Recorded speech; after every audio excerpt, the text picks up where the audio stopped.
Okay, so I got my levers on, and to adjust the angle of attack, the concentric flux coupling. Anyway, that makes a difference. I can adjust them and basically adjust it so there's minimum vibration. I think is the key to it, really. But I just want to go back to my flux trap, which is this coil here. Basically, it's sandwiched between my laminations, the steel laminations, which have like a V cut out. Hang on a minute. Yeah, I think the best way to do it is just to show you. Right, basically, I've got, forget the bits that stick out, because I actually trim these end bits off up to this edge here, and the other edge on this side, and that. Now, so there's two magnets on here. One's facing down, which is north. The other one's facing down, which is south. So we're subtracting one field from one end, deflecting the other magnetic field from the other magnet the other way. So there's basically this air gap caused by the V cutout shape. So right, so that's the flux trap. Now, this is what is interesting. The actual coil that's on this end, I think there's 650 turns, 36 SWG wire on there, and the rotors are spinning around, actuating my V formation, which is actuating the flux trap, which I was just showing you a simplified version of it. Now, how much voltage would you expect to see across this coil with all them turns of wire? Because there's only 450 turns of wire on these other two secondary coils, and each coil is providing about 2.7 volts. Well, the actual coil is wound, right, and my magnets are moved, and is effectively right across this gap, right. So that coil that's on the flux trap is directly right across the gap there between the two magnets. So you would expect to see quite a bit of voltage, really, but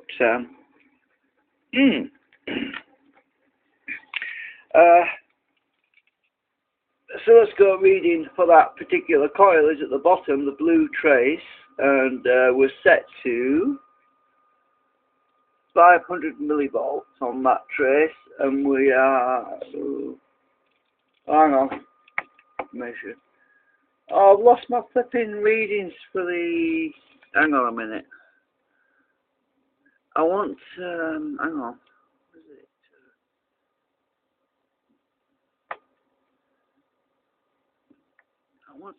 I want measurements for this.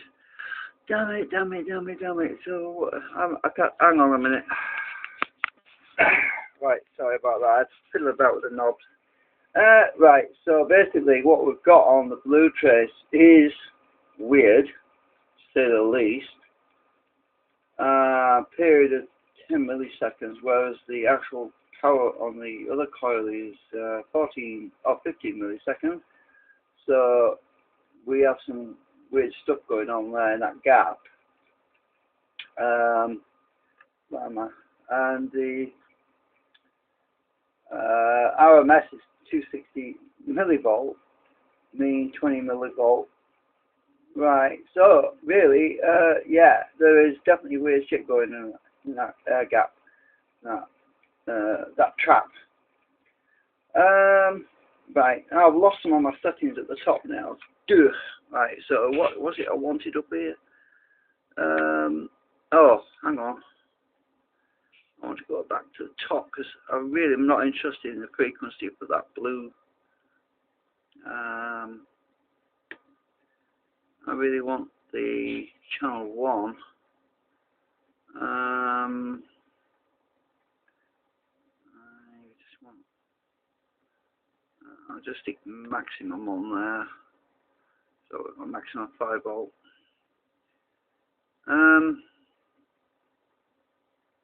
Anyway, yeah. So the yellow trace is the main coil output in series with the other coil, and that's on the 5 volt range. And the blue trace is on the 500 millivolt range, and yeah, there's lots of harmonics. Yeah, we've seen some of that actually on the output of the yellow trace. All right, so also it seems to be on a different trigger frequency because it's sliding a bit, which is strange because it's all been actuated by the same rotor system. So yeah, anyway, but good RPM.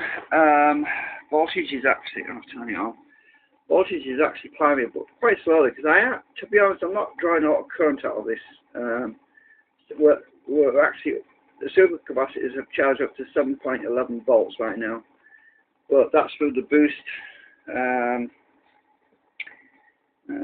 Get these wires out of the way. That's with that Chinese boost regulator thingy-majig. So anyway, well, we are getting a lot of current, but that's to be expected at this stage, really, because I mean, there's all sorts of things to tweak and play around with, and yeah. But I am quite happy about the fact that there's not a lot of drag on the rotors when I put the load out, when I put a load on it.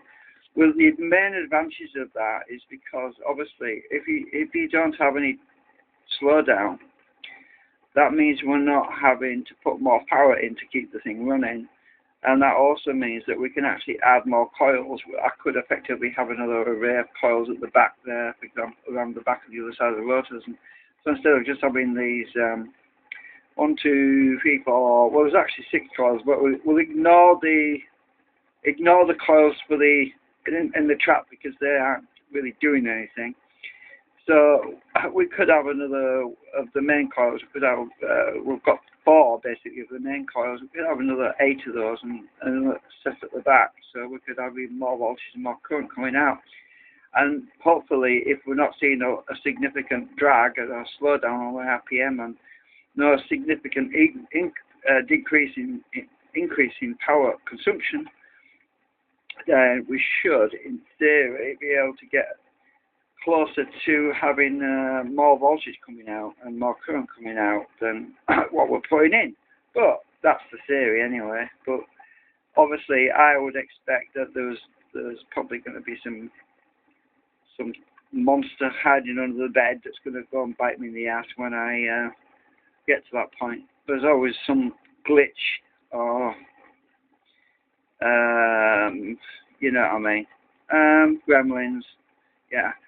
So anyway, we'll have to see where we are, because anyway, speed is at 650 at the moment. RPM, it's been up and down, but I mean the actual current consumption right now is actually lower because the supercapacitors are charging up. So yeah, I think it's because the power that's going in on my main power supply is the current regulator.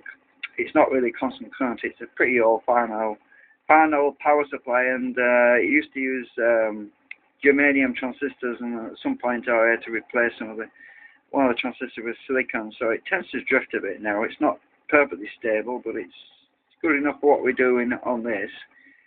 Generally speaking, most of the readings are using a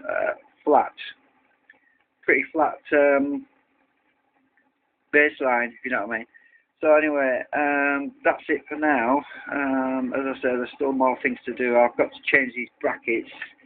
I haven't got around to putting the new brackets on yet, and I want to get things lined up even better in the forward and backwards alignment. The up and down doesn't matter too much. It's just getting the coils in direct alignment with the rotor magnets, because these things are just for the azimuth, really. These just adjust the azimuth of the angle of the, yeah. So if these are set too far back away from the rotors, the magnets, as they're passing, then obviously we need to make adjustments somewhere. So anyway, that's it for now.